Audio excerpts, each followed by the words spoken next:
Welcome to Noble Warrior. My name is CK Lin. This is where I interview entrepreneurs and practitioners about how they move from finite games to infinite games and pursue a life of greater purpose and joy. My guest today is Manesh Girn. He's a postdoc neuroscientist at UCSF, one of the leading universities in the world.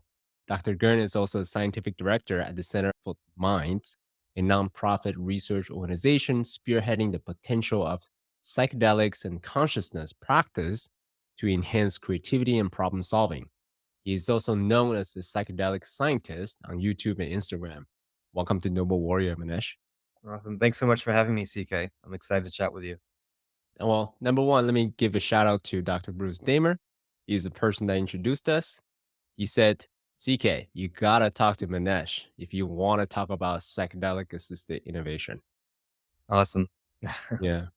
So, as a neuroscientist, I'm curious, given that's my particular interest in psychedelic assisted innovation, what are some of the foundational ideas that one needs to know if they want to pursue psychedelic assisted innovation?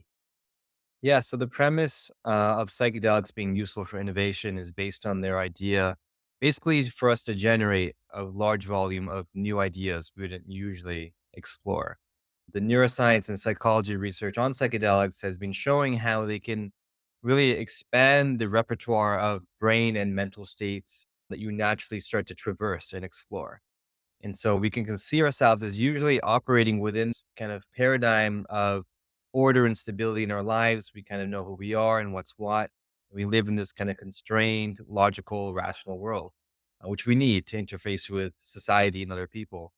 And the idea is with a higher dose of a psychedelic, those kind of break down. We open out of that box and explore new lines of thought, find distinct connections between ideas, initiate this kind of unconstrained mental state that's conducive to ideas. And so I think that's kind of like the fundamental basis of how psychedelics can potentially be used for innovation. Well, let me ask you this from a subjective experience, often, right? I don't know about you, but I take copious notes during my psychedelic journey and experiences just because that's how my mind works. Often after ceremony and journeys, I looked at some of these world-changing ideas, and it wasn't that world-changing after all. So I'm curious. I don't know about your experience. Was it pure downloads? Was it mostly bad ideas? Some of them are like, "Oh, this is really interesting. Let me go deep into that." Yeah, it's interesting. I think, what I had said just now is very carefully that it produces a large volume of ideas. These aren't all necessarily good ideas, right? It's like if you produce, let's say, 10 new ideas, and then maybe two of them are actually useful or appropriate for what you're trying to do. And so I think psychedelics can catalyze a lot, but they can also mislead you. You can feel like, oh, this is it. I understand the nature of this thing, or this is a huge groundbreaking insight. Then you look at it later, and either it's like completely trivial or just like nonsensical. Not all insights are like that.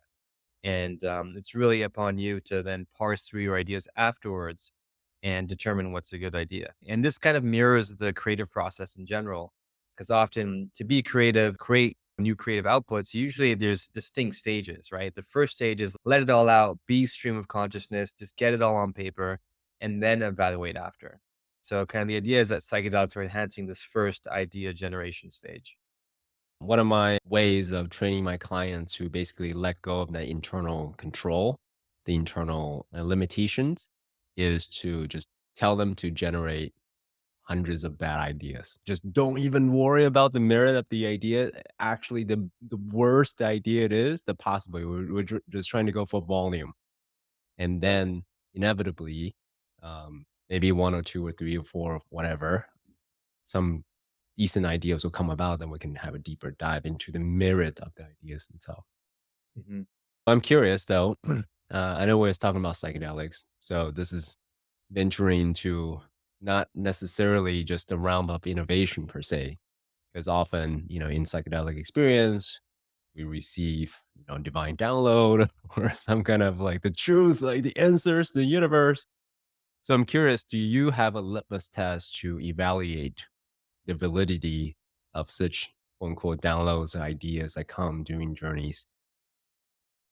Yeah, it really depends on the type of idea, right? I think if it's a personal insight, that's often very difficult, but just having a sober view of how it relates to past experiences you've had and how it checks out.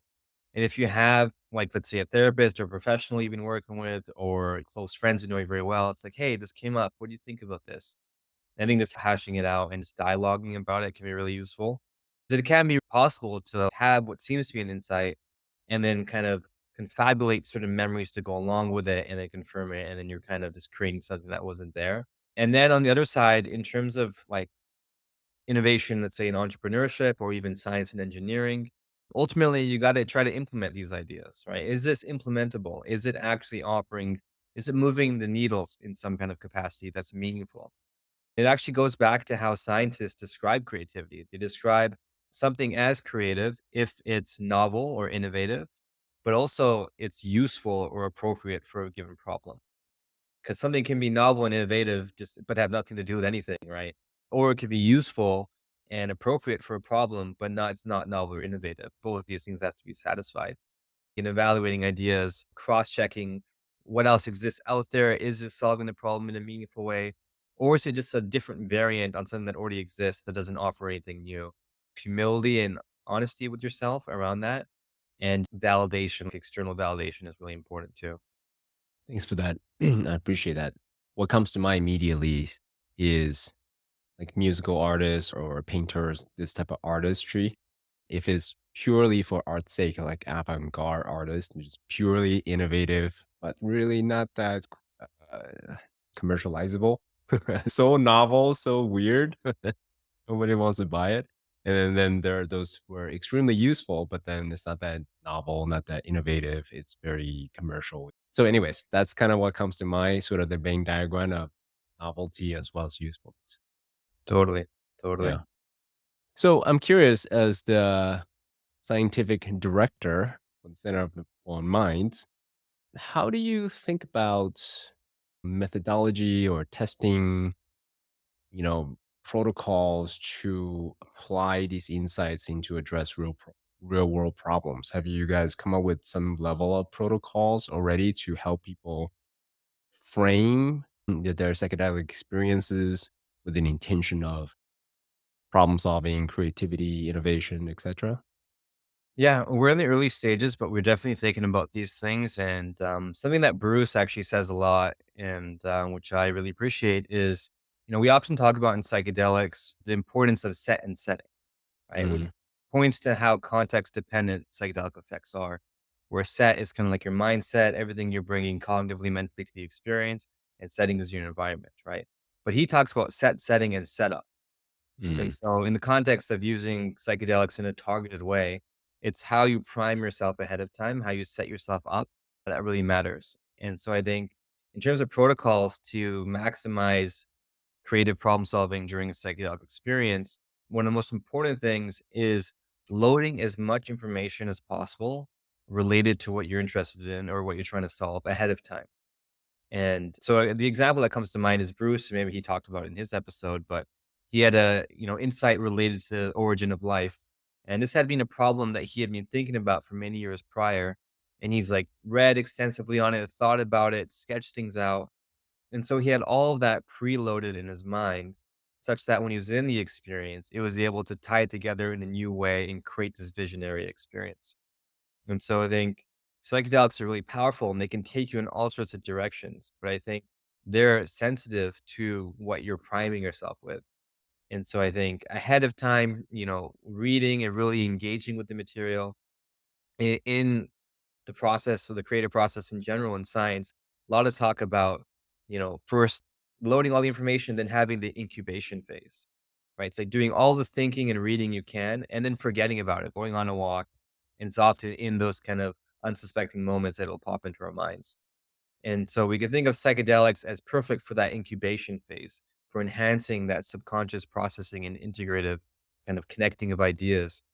And then during the experience, setting it up such that you're primed as well. So you wouldn't necessarily, that could be helpful, but wouldn't necessarily being in a festival context or even in nature for that matter. It could be in a room with whiteboards, with objects that remind you of the problem you're trying to solve, of things that put you into the headspace of working on a project, right? So all these kinds of little supports and things, I think are really important. Okay, that's interesting. I love the way your brain works because those are the ideas that I would do, right? Right. And some of my friends may think I'm a little, well, crazy for wanting to whiteboard and then have group discussions about these type of things, but because it's almost sacrilegious in the ayahuasca, context, so to speak. Yeah. But that's something that I do want to experiment because I want to know, you know. Well, So so this is what comes to mind immediately, right? Whiteboards, group discussions, pair shares, definitely paper, butcher paper or something like that. And then maybe using some other I'm curious what mechanisms maybe you have tried already, or maybe you haven't tried, but you're thinking about trying. yeah, I mean, I think the things you've mentioned are all really interesting to try to working with psychedelics. And yeah, you mentioned ayahuasca, and that's an interesting one because people often have very strong ideas of the ritual context for that as Mm, compared to LSD or psilocybin. When I think of these things, I'm mainly thinking of psilocybin and LSD. mm, And actually there are like neurobiological reasons why that's the case too, which I can get into. if you don't mind. That'd But, be great. but yeah, I can briefly comment on that. I mean, with Yeah. ayahuasca, it's often much more of a somatic experience, and it's just this unique combination of 2 different plants, usually with different sets of molecules. You got the DMT and then the thing that blocks the enzyme that makes DMT Mm, act. Those 2 in combination seem to also elicit all sorts of physiological, kind of like bodily mm, things, not to mention vomiting and just nauseous and all that, and I feel like my experience is the nature of it is it's kinda like it's hard to do anything active when you're in that state, although mm, some physicians do that.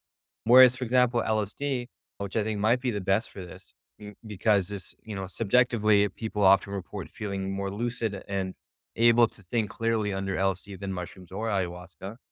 And I think one of the reasons for that is that LSD hits your dopamine receptors, your D2 receptor, much more than psilocybin or ayahuasca. Psilocybin and ayahuasca barely hit this receptor, but LSD does.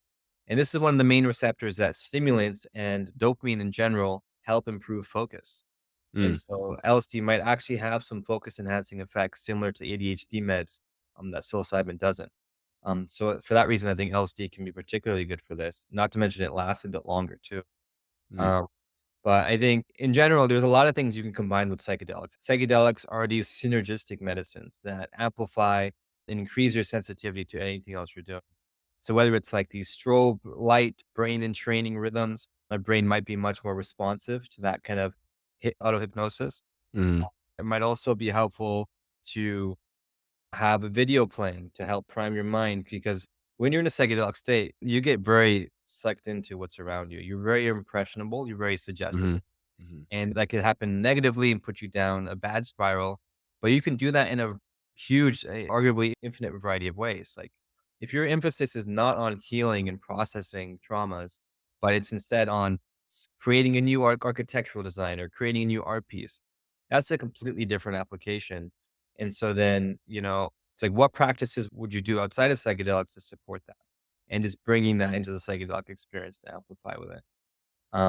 And so I think neurofeedback things, if you're able to actually manage the technology, could be really useful.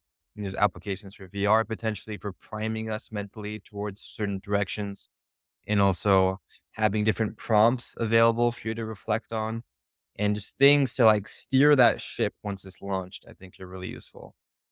Well, I mean, here's an interesting question I want to ask because part of being the psychedelic space is the openness, allowing your subconscious to show you things that you may have not think about.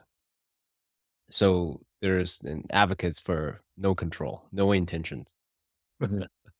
And then there are those for me, and I advocate for intentions. But essentially, my teaching is strong intentions, hold it loosely, essentially, right? Right. So how do you make sure that you try all these things, but you don't oversteer? Then you become attached to just the egoic Maya of trying to drive something or force something. Yeah, totally. It's a tricky balance. And I agree with you in having strong intentions, but then not trying to rigidly hold on to it because that's just going to create anxiety most of the time and not be really possible to do. But the idea is rather than controlling, it's priming and just trying to influence the flow of it, of the experience towards particular directions. But that said, if your mind wants to go into something that happened when you're 8 years old, some event that had an imprint on you, you got to go there first. This is where something else Bruce says, and even at minds in general, it's like first you do the healing, then you do the revealing, right? It's like in order to use psychedelics as a tool, especially at higher doses, you have to be pretty clear and grounded within yourself. Because a lot of people might hear our whole conversation here. It's like, oh, like if I did a couple grams of mushrooms, there's no way I'm not focusing on anything science related. That's absurd. Because a lot of people might have challenging emotions come up, things that pull their attention and pull them in different directions. The idea is to really process and move through that enough so that then you have that lucidity in that space or you have some kind of agency come back. And that's also a dosing thing too. If you take too much, then you're gone, you're gone. But there's a place where you're tripping, you're not tripping, but you're still retaining some agency because you've become acclimated to that environment and you know how to navigate it. Psychedelics are really powerful tools. In order to gain the ability to use them outside of these contexts and have some agency, you have to do a lot of work on yourself first. Thanks for the very measured response. Well, let me ask you this. We talked about, I just listed like 8 different mechanisms that you can try, right? As a scientist, because if you test 8 things and you have a positive, favorable outcome, you don't know which one attributed to you don't know which one's the cause. But at the same time too, for me is rarely one lever result. Usually it's like multiple levers and then result, some kind of a favorable outcome, right? So as a scientist, trying to quote unquote reduce this to something that's more causal, uh, how do you think about ways to design the experiment so that we'll have some level of causal Yeah. relationship? Yeah, yeah, yeah.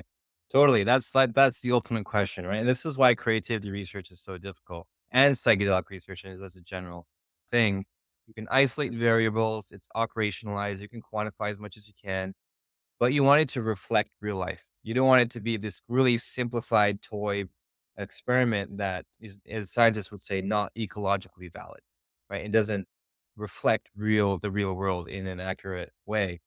That trade-off is always a difficult one. A lot of creativity research in the past has been using these really watered down, kind of basic, contrived tasks you do on a computer screen, which don't reflect necessarily, real life creativity. And so, I think there are different stages here on how to approach that. I think with minds, one of the things we want to do first is what is called more observational research. It's in essence allowing things to be a bit less controlled and going in the real world and how are people using this in the real world and what measures can we give them before, during, and after to kind of track that as much as possible. So we have a measure for creativity proper, or like how much did your sense of what was significant change in your environment? How much mystical experience did you have? How much anxiety did you have? And how much did you feel like the whiteboards helped you? We would basically ask all sorts of different questions to try to get data and then parse out what correlates with what. And they'd be like, oh, the people who performed the best also had high scores on changes in meaning attribution to stimuli, and they used the whiteboard the most. And it's like, okay, so then there's something mechanistically related to those things that are useful. And then in a later study, in a more controlled context, but I think that is important and needs to be done, but I think we're not there yet necessarily. We still want to see broad strokes, what's happening, and do these kind of messier, complex studies. And I think that's partially what we're going to be doing initially at Minds. Oh, I appreciate that. I mean, already that's very thoughtful because in my mind, it's an impossible task to do a single variable test, right? And then essentially the cluster or the trimming approach. Here's a bunch of things. Let's see Mhm. which one people actually use, who actually have favorable outcomes. And then you started trimming it down to a single, single variable Yeah. experiment. I like So that. Okay. What kind of tests do you do in terms of standardizing? Oh, did this person move the needle to be quote unquote more innovative, creative, or not?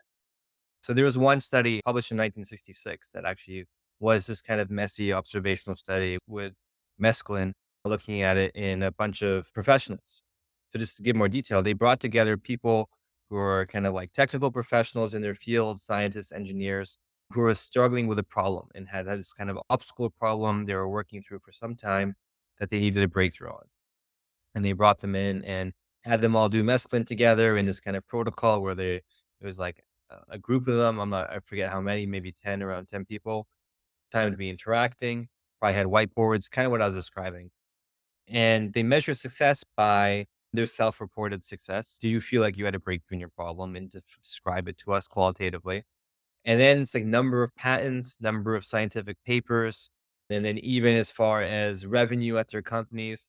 So they just found kind of quantitative and qualitative metrics specific to each person and what its success mean to them, and then collated them in a way that made sense.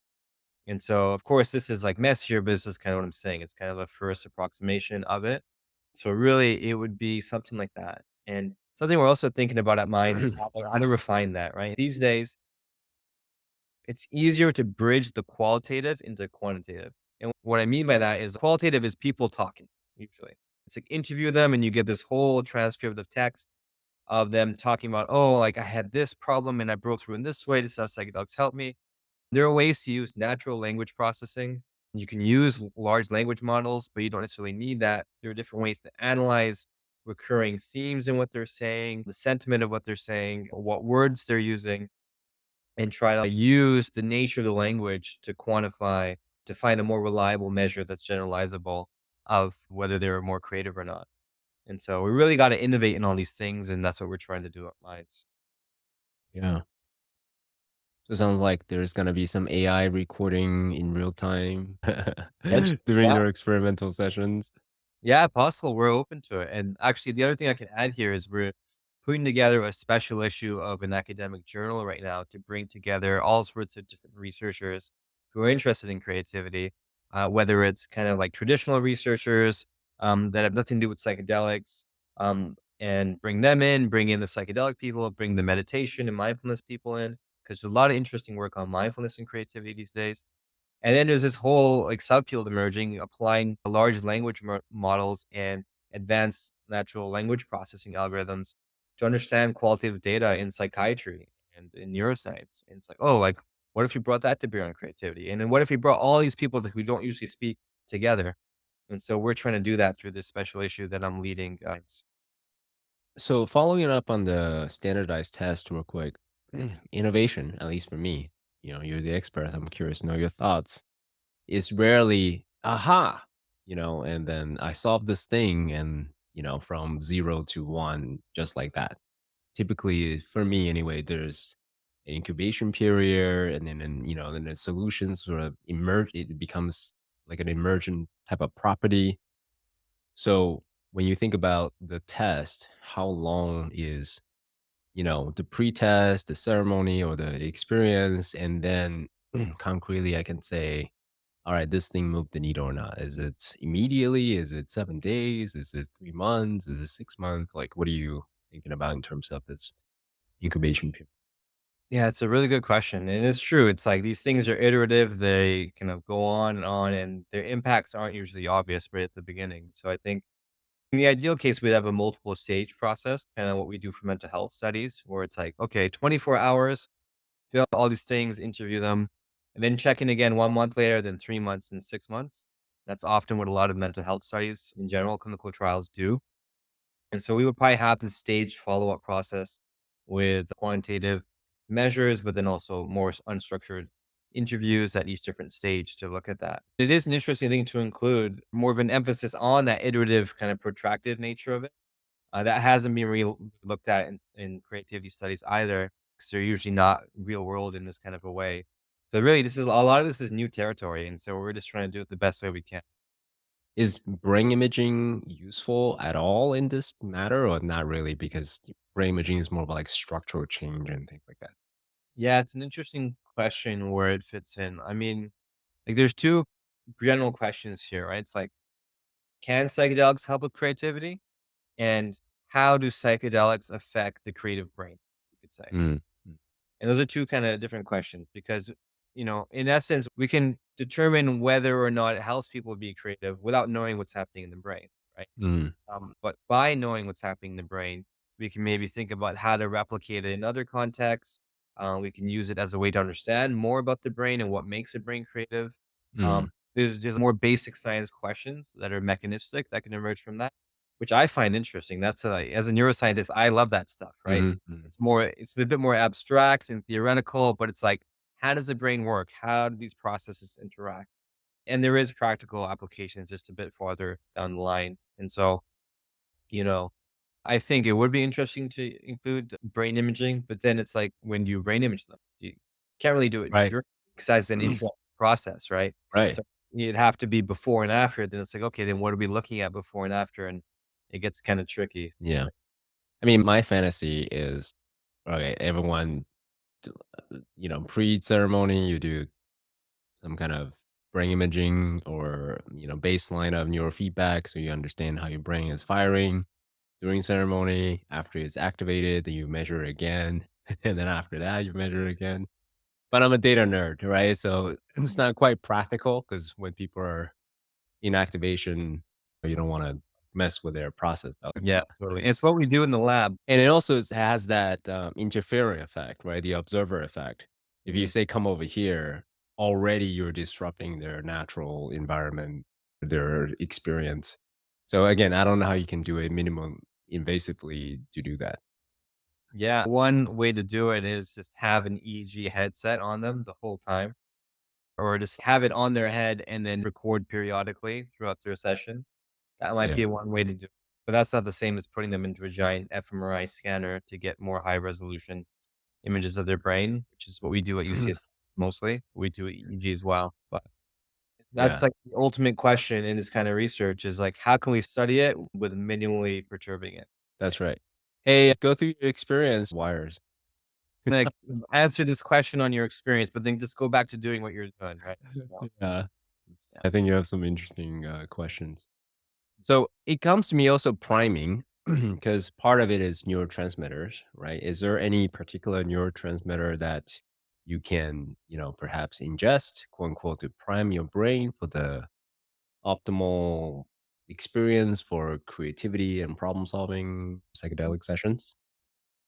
Yeah, it's a good question. Probably really not as much because. You know, things like dopamine and noradrenaline are things that stimulants often work on and relate to our focus and attention and kind of wakefulness. The thing is, the more focused and awake we are, often the less creative we are because we're more in this kind of rational, linear, like left brain, if you will, kind of processing, which is not conducive to kind of this kind of free flowing, interconnected, associative way of thinking. And so, if anything, you don't want too much noradrenaline and dopamine in that state because that could be prohibitive to a certain extent. Mhm. Um, I think things like often closing your eyes can induce more of a creative state because it brings more alpha brainwaves and just like puts you in this introverted state. Um, but I mean, yeah, I'm trying to think of any supplements that might improve the creative aspect with psychedelics. 'Cause psychedelics are, we think we kind of what we expect based on research is they're helping with creativity through this receptor called the serotonin 2A receptor. Mhm. And the thing is, it's really hard to activate that receptor with any kind of supplements or any kind of things that release serotonin naturally. Because mostly serotonin will go to the serotonin 1A receptor, which is very different. And so there's like this unique mechanism that psychedelics are tapping into. It's hard to just endogenously activate with a supplement. Okay. So no coffee then. I think that can be prohibitive for creativity. Helps you really focus on your attention on a specific thing, right? Yeah, I mean, again, I don't know the exact mechanisms how it all worked. Just anecdotally, I know that's what it does. So, yeah. Because mm, one of the things caffeine does is it also increases dopamine in your prefrontal cortex. So people think of dopamine as like reward and pleasure, but it's also one of the main things that helps us focus in the prefrontal cortex, right? Behind our forehead here. And one of the things caffeine does, same as Adderall, same as, Ritalin, Vyvanse, whatever stimulant, is it increases dopamine. And so, yeah, it's like you don't want that tunnel vision when you're trying to be creative. If you want, but if you had, let's say, three creative ideas and you want to elaborate on one of those ideas, then caffeine is probably good for that stage. But for the initial diffuse stream of consciousness, creative generation, it might not be the most helpful. are there things that you do to train yourself to have that diffusive way of thinking? to be get as loose as possible without, say, any kind of exogenous molecules or medicines or supplements of any sort. Just you're training because the way I think about this is we're mental athletes effectively, right? Mhm. So how do we train ourselves to be super focused when we need to, super loose when we need to? So using that metaphor. Totally. So I think there are 3 things which help me do it the most. Number 1 would be meditation and this mindfulness practice. I've been a daily meditator since I was 18 or 19 years old and rarely miss a day meditating, often a couple times a day, or I'll just drop and sit on my mat in the middle of the day sometimes. A lot of my practice now is more mindfulness where I feel like, I sit, I ground in the body, and I just feel myself pulling back from my thoughts and feelings as if it's like they're a screen, they're happening, but I just like pull back into this stillness where I'm just able to see the whole landscape without getting bogged down in any individual thoughts. And I'm able to, I just rest in that place for a few minutes, for even 5 minutes. And when I'm doing that, I'll have connections and insights come to me in that moment because I'm like pulling back and being patient and not grabbing onto anything. And I think that practice alone often brings a lot of insights and the kind of spaciousness that's conducive to this kind of freer exploration. So I think meditation, mindfulness practice is so helpful, and there's research on that as well. In addition to I go to the gym a lot. I'm in the gym 3, 4 days a week. Have done that since I was a teenager. I like to run a lot. A lot of my, I get excited with ideas and my mind comes to life when I'm jogging, whether it's outdoors or at the gym. I find that really helpful because it also is paradoxical because like noradrenaline is really high, but since you're not really focused on anything, it's kind of just like this open exploration of mental content and find that's really useful. And then the third thing is I also like to play guitar and I find guitar, it gets me out of my head and just gets me I like to play, like I just like to improvise and noodle on my guitar a lot, and I play, like, Spanish flamenco style guitar, and I'll just sit there and just jam out, improvising for, like, 20 minutes, and then, during that process, my mind, because 'cause I'm embodied and I'm activating different parts of my brain not involved in logical thought, my mind is just kind of moving in through different things in a free way that I'm just kind of like watching and not engaging in actively while I'm playing. And that also is conducive to that kind of thing. Those are the 3 things I think help me. Oh man, there's so many things I can say. Okay, so immediate what comes to mind is again you're a neuroscientist. So do you think about things like, oh yeah, I'm running, I'm generating BDMF, and then like let's go, Right. things like that, or you're just forget about it, and You then let know, me just get into the body and run. yeah. Yeah, I'm aware of it. I know this is great. I know my learning and memory is going to be enhanced immediately after, and the stuff I learned right before it, it's probably going to be encoded more deeply. Sometimes I strategically time things where it's like I'll try to read a more dense article right before I go into the gym or use that opportunity after the gym to read something because I know my brain has more resources to potentially encode it. So I'll do that. But other than that, when I'm taking a psychedelic or when I'm on a run, I take off the scientist hat. I'm just there to be a Oh, human. okay. The reason why I asked this question because I have a lot of musician friends. They don't listen to other people's music because their critic comes in and trying to analyze, decompartmentalize the mechanics of music, and this person is doing this Yeah, chord or that chord, this chord progression or whatever the thing is. So they can't even listen to anything. right. Well, So yeah, that's why I was curious to know how your brain works. No, right. comes to Yeah. that. And then I want to go a little nerdier on the specific run. Is it any specific heart zone for a specific duration, or is it hit based, or is it you know? Yeah. I vary it. These days is mostly like zone 2, sometimes like zone 3 cardio for I'll do 20 minutes of that, usually maybe 4 days a week. And I'll sometimes go on longer runs. So like a 20-minute run that's like 3 miles or whatever outdoors. And usually for those I run a bit harder. And so it's often just like more or less like low to moderate sustained cardio.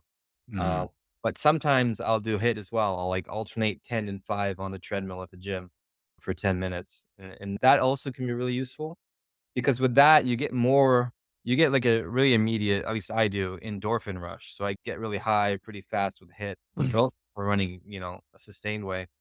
And when I'm in that kind of like semi-euphoric state, that's when I'm just, like, getting excited about ideas and thoughts and things, and so, Mm. whatever brings you to that state, I think, could be really useful. I'm listening to Stephen Kotler's program called something about Cloud9 or something like that. Mm, So he essentially optimized, or at least he's preaching his teaching, stay as long as in flow as possible. right, Life is better that way, basically. You can be more innovative, you more joyous if you just hang out there as long as possible. Very similar to Dr. Joe Dispenza's teaching is same thing. You want to hang out in that non-dual state as long as possible because that's where healing happens and manifestation and all those things, right? The right. the messages are different. The language is different, but the message is the same effectively. So I'm curious, what's your take on, their teachings as a neuroscientist? Totally. I think what you're pointing to is also very similar to this place I get to when I'm meditating, right? It's like they're speaking to these states, what we can call egoless awareness, right? We're in these states where our mental chatter is not consuming us and we're kind of flowing, we're gliding through experience in this kind of open, receptive state. We're in that beginner's mind openness state. And I think that's what's allows us to make these distant connections and allows us to explore the broader landscape of our thoughts.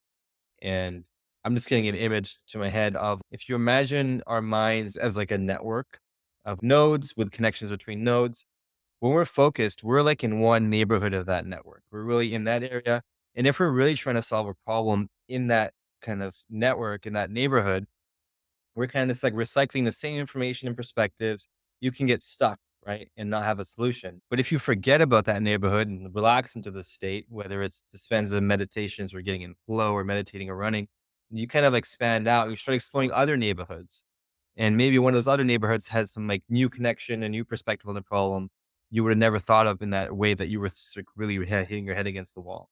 So it's kind of like opening up that network. Of course, this is what Einstein said as well, right? The same level of thinking can't solve the same level of thinking can't solve the problem that was I'm butchering it, but you That might got remember. you into that problem. You can't the question is asked at some level of thinking, you can't solve the problem at that same level of thinking.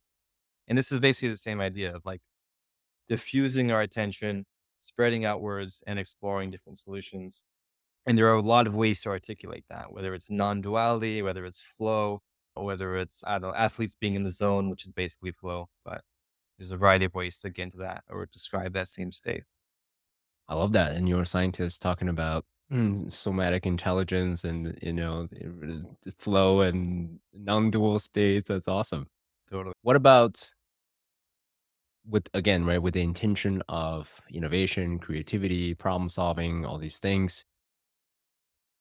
What I also hear you said meditation, you said exercise, you said guitar playing. So the latter two are very much the somatic practices. So Mhm. can you speak a little bit about that? Looking at it through that lens, somatic practices. Totally. I think there's a lot to say about getting out of your mind and going in the body, right? I feel like we spin our wheels a lot in the head, which is just us releasing pent up energy in our nervous system and in our body. And we're just like not grounding it. We're not bringing it down. We're not releasing it. It's just cycling nonsense in our head.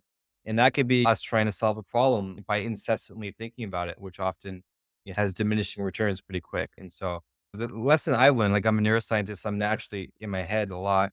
And so I've learned like the meditation helps, the working out, the running, it's like body scans and movement. These things are super powerful because they give you a break from that incessant chatter and allow you to deal with things in what we could say is more of a bottom up way, right? It's like we're changing our felt experience in our body and our sense of restlessness and anxiety for the effects that's going to have on our mental clarity. And I think we're embodied beings. We have to integrate both. We have to, pay attention to that side for sure. I'm having a huge smile because, I've been talking about this to my clients and, I'm a PhD and executive coach. So there's a certain weight to what I'm saying, but a neuroscientist is talking about it. So I'm going to just point Right. to you and say, Yeah. look, you said some neuroscientists said the same thing. So So to someone who may be a non-believer, right? Like, is there any writing or body of thoughts that can concretize essentially what we're describing, perhaps scientifically, perhaps in a way that has certain logical progressions, so we can enroll those who are, I don't know, those very mental people that way. Right. Yeah, totally. I think one way to frame it is in terms of interoception. So, interoception is a scientific term for our awareness of our bodily feelings, states, and sensations, and so on. And there's a lot of evidence we've known for decades that our body signals and feelings play a critical role in our decision making and thought processes. Like, the idea that humans are rationally is a huge fallacy, right? It's like we often will have a feeling that motivates an action, then we kind of post hoc rationalize why we had that. Like, oh, I did it because of this. No, you did it because you felt something in your body which you didn't know the source of, right? And this was, even there's cognitive scientists in the late 90s talking about this. There's like a researcher named Antonio Damasio who had his somatic marker hypothesis, basically saying this, and this is like published in 98 or something, of how our somatic sensations are what dictate our decisions in other direction. And so it's like, okay, if we accept that our somatic feelings play a much more larger role in our action selection, our decision making, our thoughts than we expect, then we might first kind of acknowledge, then it's like, oh, how can we get more in tune with that? How can we be more clear on what our bodily states are telling us and what these feelings are and have more awareness around them? But without that embodied connection and somatic attunement, our feelings are dictating our thoughts without us knowing. We have less agency by definition. In our spinal cord, we have nerves bringing sensations from all over our periphery, our visceral, kind of like our organs, our gut. When we feel our heart hurts, or we have like a heartache, or we're hungry, or our stomach hurts, or we have anxiety in the stomach, that's all interoception. It's coming up into our brain, processed often through the insula, which is a really interconnected part of our brain that processes bodily signals and integrates it with our cognition. And so we know all the mechanisms through which this happens, not to mention things like the vagus nerve signaling from our gut and other places straight to our brain and changing our neurotransmitter levels.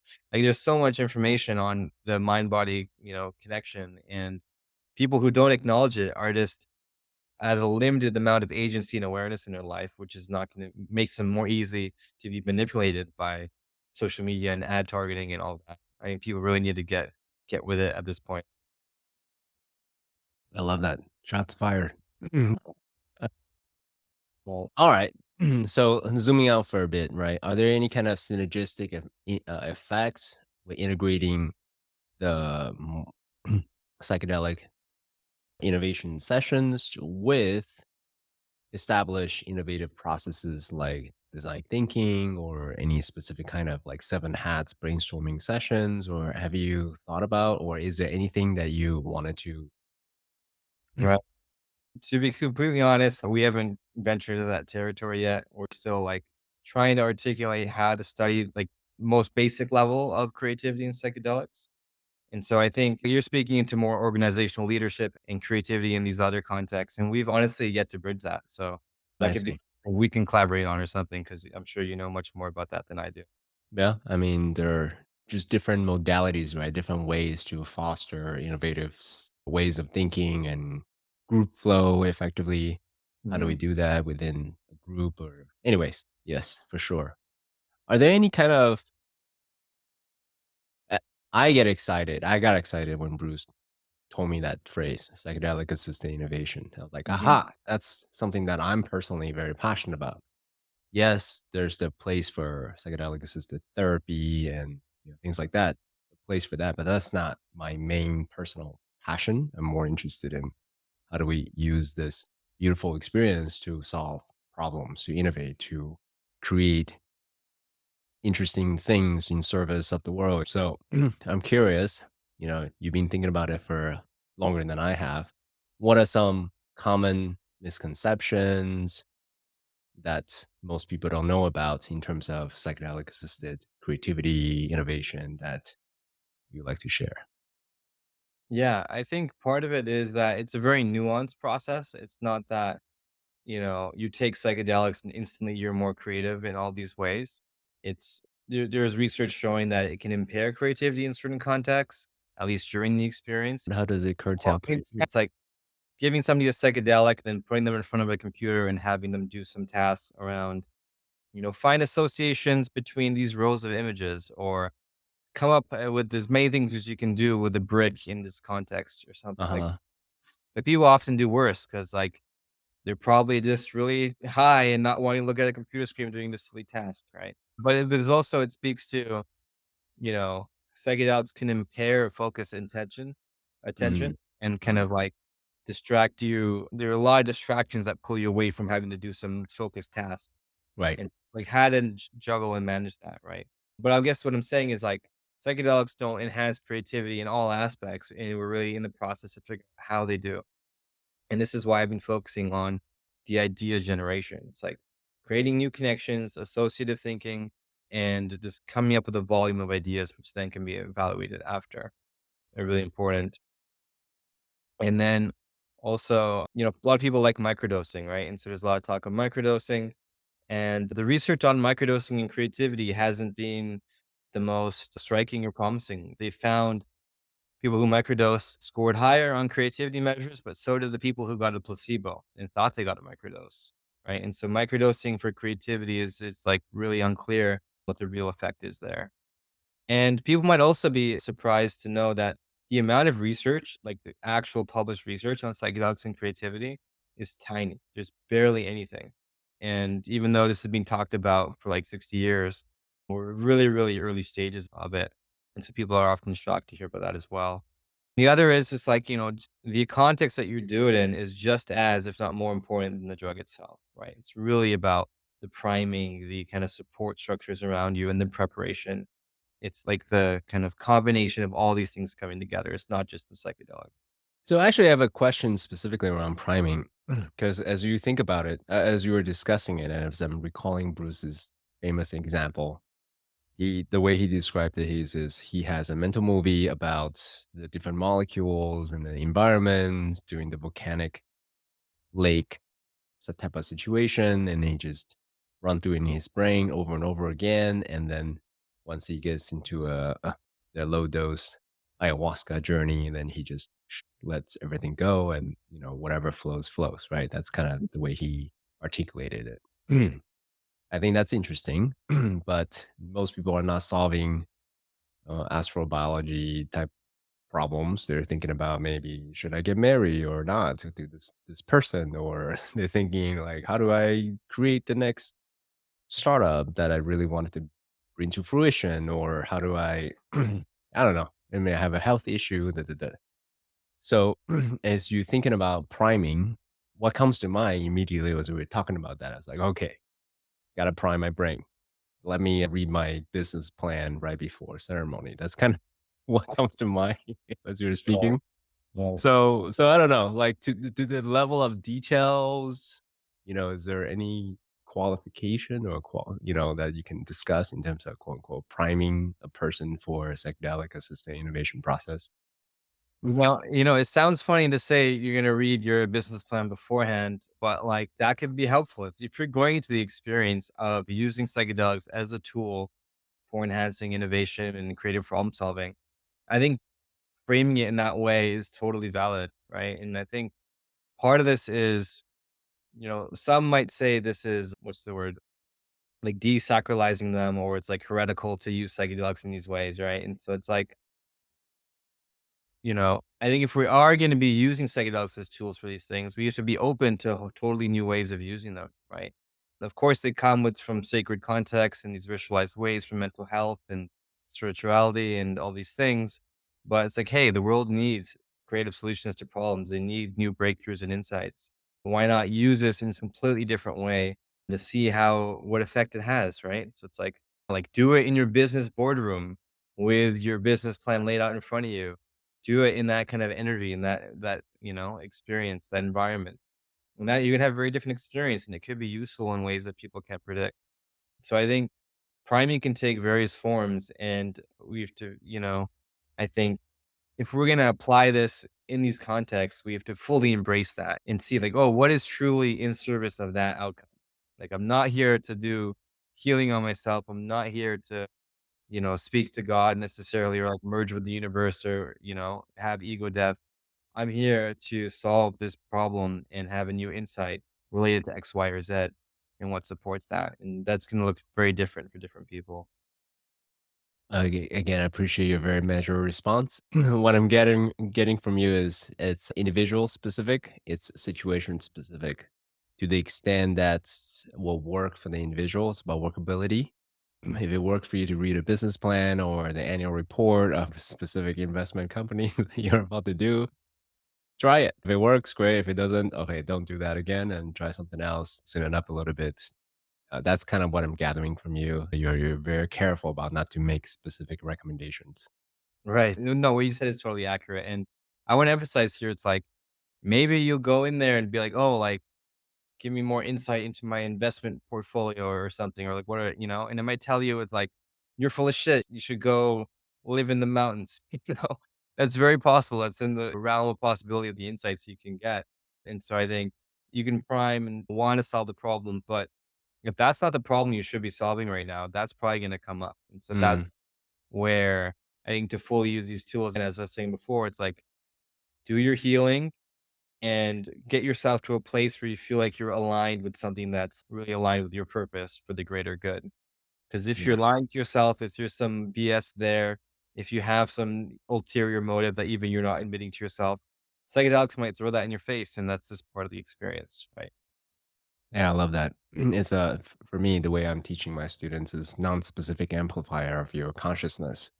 Mhm. So if you're at a good place, guess what? You're gonna see more good stuff. And if you're not at authentically at a good place, shadows, dragons, whatever it is that you've been hiding from yourself is gonna show up. And what a great opportunity to actually deal with it.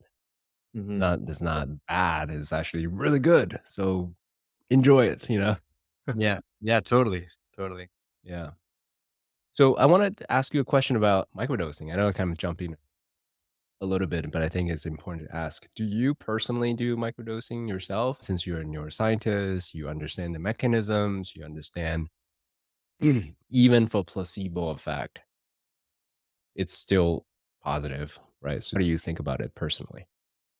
Yeah, I mean, I've been on and off microdosing for a long time. I think I first tried microdosing back in 2015 or something like that. It's something that I find does help. You're always limited what you're measuring. When I think of microdosing for myself, I feel like it just makes me a bit more aware and in tune with what I'm thinking and what I'm feeling. It just amplifies my sensitivity to what's in my experience, right? Just at a lower dose, lower extent than a full dose. And that can be useful if you're applying it in service of being more mindful of engaging in habits that are more in service of yourself. And so when I think of microdosing, it's like, okay, it's adding a little amplifier to what you're doing and what your lifestyle is. So it's not a magic thing you take and you're just going to feel better, even if you're in a shitty environment eating shitty food. It's like, no, an important, valuable amplifier to an overall holistic lifestyle thing you're doing. And so these days, I don't microdose necessarily consistently. I do it here and there. I think it probably would be in service of myself to do it a bit more. I just find I don't absolutely need it or feel called to it, but I think it could help for the potential self awareness expanding side of it, but also might be anti inflammatory to some extent. It might also be pro neuroplasticity, the lower amount as well. When I learn about the neuroplasticity and neurogenesis impact of ayahuasca vine, and I get really excited, I started looking at that versus psilocybin versus some other compounds, and I got excited. Oh, great! There's the impact lasts more than a few hours, up to 2 weeks. That's amazing. So maybe there's some microdosing possibility for the ayahuasca vine. Obviously, couldn't find any other research to validate that or not, but hence, Zero hence. product. I've seen ayahuasca tinctures for microdosing, and a lot of Oh, people are really? hurt by that, but yeah, it's out there. If you Google it, it's probably Okay, I didn't know that. That's good to know. The way I think about microdosing is I think about it more like vitamins. It's not that I need it, but is it nice to have? Sure. Is it, I'm going to take this forever and ever? Probably not. That's how I think about it. What are yeah, your, what's your take on that? similar to me. I think it's like if there's somebody is struggling with depression, anxiety, or some kind of mental health symptoms, it might have a larger effect for them, and they might be more inclined to stay on it. Like I know a lot of people do it stabilize their mood, reduce anxiety, these kinds of things, and find a lot of benefit. But I don't necessarily struggle with these things, and so for me, it's like a cherry on top, little bonus. Or if I'm having an off day, I'm like, oh, I'm just gonna take a little microdose today to change it up, change my energy a little bit. So yeah, that's kind of how I approach it. Cool. Well, Manesh, I know that I asked you a lot of different questions. Are there questions that you think I should be asking that I didn't ask you? Yeah. And what I would answer to that, one of the things I would say is that they just, they provide a way for people to change and transform themselves. And that, the scale of that can vary, but like on the lower end, change your perspective on your life and your life situation. Right? It's very easy for us to get bogged down in the daily grind and a particular way of viewing ourselves in the world and our habits. And if you throw a psychedelic experience in there, properly supported with the right preparation and all that, the right precautions, it'll shake you up a little bit. It'll open you up to things that maybe you hadn't thought about in years, give you a new perspective on your life, see places where you're doing things that might be harmful to yourself or others, and kind of open yourself up and give then people need that because it's very easy to get bogged down to all this stuff going on in the world and difficulties people are facing. But this allows a little refresh to see things from a new perspective that can then motivate different actions and so on. And I think as psychedelics gain more prominence and more visibility, we're kind of spreading the idea on possibility of changing ourselves and transforming. And the worst thing I hear people say, especially, people a bit older, previous generation, is like, this is just how I am. You know, I am this kind of person. I'm just bad at talking to people. I'm just an anxious person. And that's like, I see that as like a profoundly limiting statement that it's just a self fulfilling prophecy you're creating. But they're speaking to something that is true, which is it's very difficult to change. But there are countless examples of people later in life, even 50s, 60s, 70s, radically transforming themselves. And I think something that psychedelics do is they show the possibility of that really clearly because there are people who had depression for 20 years, tried, half a dozen different medications, didn't work, but then they find that with psilocybin therapy. And I think all it takes is for it to happen in one person for us to know that it's possible. Then it's like, okay, if it's possible with psychedelics, it's probably possible without psychedelics if we do the right things and put the effort in. And so, like, I'm really excited just about that possibility being available to people. Yeah, man, I appreciate your double clicking on that. Well, for the Noble Warrior podcast, where the podcast really is centered around transformation. So you're speaking to the crowds that's already dedicated, with diligence and protocols and noble allies to talk about how do we change ourselves for the sake of, the person that we always want to be. And Right. this is done not in the recreational way, but in a very intentional way. And for me, I feel very much the same way. When I say I'm just this way, I'm never this way, it's so static and it's so limiting because ultimately I personally believe that there's infinite possibilities. If you want to do something short of becoming taller to go to the NBA, you can Mhm. learn it. Right. Totally. You can learn it. That's the beauty of life. We can learn anything. I don't know Right. how to play the guitar very well yet. I hope Mhm. one day, with enough diligence and intentionality and discipline, Yeah. I will be able to jam with Manesh. Yeah. No, I totally agree. And it's kind of like rather than I am this person, I'm in the process of overcoming, or I have been in the past, right? And these are like neuro linguistic programming, different framings, for example. So all that matters. Yeah. Yeah. And I think for me anyway, ayahuasca specifically, but psychedelics in general, has been life transforming. Because even though I had been a student for life to wanted to learn the art of transformation, there were things that I just didn't know that I didn't know. It was able to penetrate, pierce my very static belief of identity and who I was and all this and that, and realize, zoom out use the Einstein quote, right? Zoom out and have a different perspective. Mhm. Oh, Yeah. you don't need to be so hard on yourself anymore. Let Right. go, forgive. It's okay. And then all of a sudden I have a new path. Be Totally. this person that I am. And the job isn't done though. I'm continuing to move forward. So Yeah. thank you so much for bringing that up. Yeah. My pleasure. Yeah. I'm really look forward to Center for the Mind, what it's doing. I think having more scientific rigor around these protocols could be really helpful because we do have a lot of anecdotal evidence, so to speak, how this is helpful for problem solving, creativity, innovation. But I wanted to see more rigor so I can convince those who want that materialistic evidence, Cool. who only believe in scientists. So, so I can point them to see to use it in a more productive way.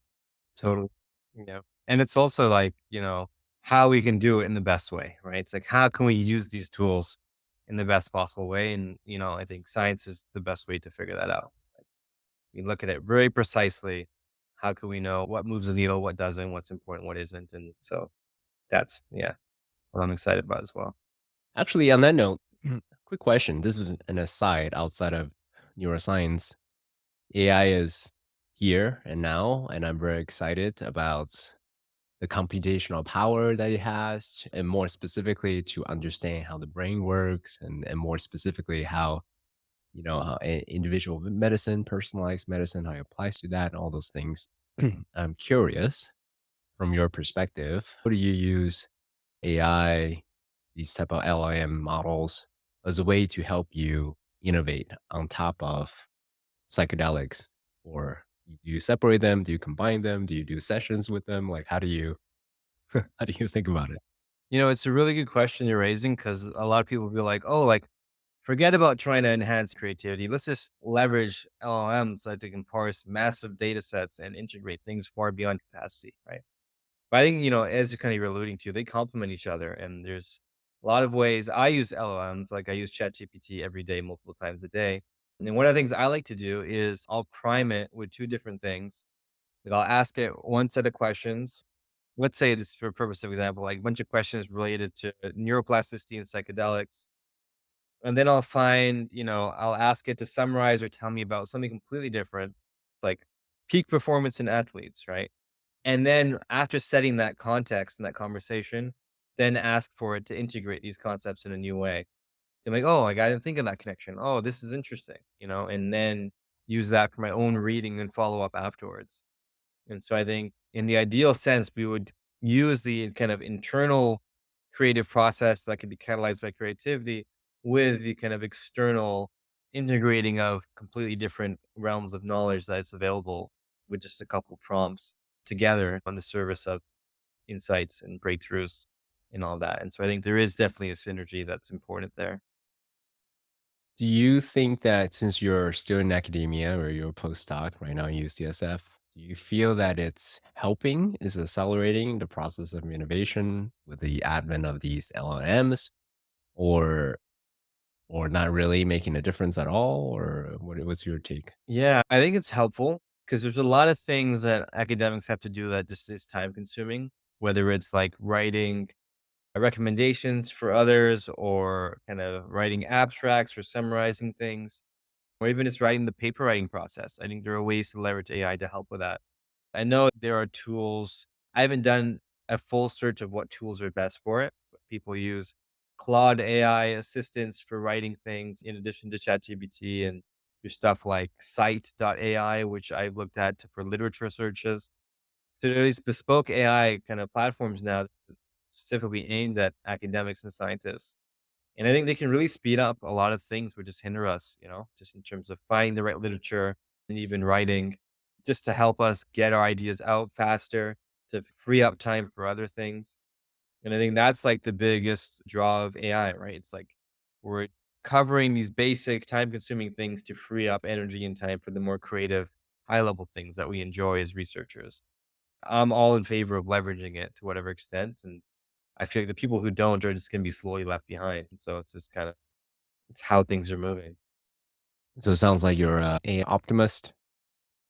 I mean, optimist in terms of the value it could provide in certain areas, but, like, in the broader sense of it, we have no idea what's gonna happen, I think, with the Uh, development, and so, like, I am generally an optimist, but, like, a cautious optimist, you could say. do you see any synergistic use of psychedelics and AI? For example, using AI, a creative writing process. Actually, I have friends who use that. They have a high dose psychedelic experience, and they communicate with AI and just back and forth. And he was like, "Oh, this is amazing." Have you tried that or I haven't. That used would that? thing. I mean, I use ChatGPT as like a personal therapist or a coach all the time, and I think it's amazingly useful for that. I could see applications for integration coaching or integration support after a psychedelic journey.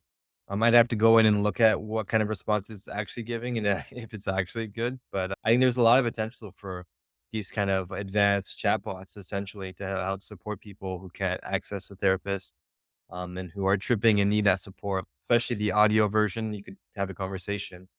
Um, and so I think there's a lot of potential for things to go wrong and be bad in these types of contexts, but there's a lot of potential for it to be done well to really help. And so I think the field, the space is just beginning to explore that. But I think there are definitely potential positive applications there. Beautiful. Well, Manesh, I really appreciate you being here on Noble Warrior. Thank you for the sincerity. Thank you for indulging in my curiosity on some of the random mechanisms I wanted to try and being cautiously optimistic to how we can use the advent of these beautiful technologies, whether it be, LLMs or psychedelics in synergy for the betterment of ourselves, people that we serve. Totally. Cool. Yeah, my pleasure. Thanks so much for having me. This was a lot of fun conversation. We explored a lot of terrain I don't usually explore on podcasts. I enjoyed it a lot.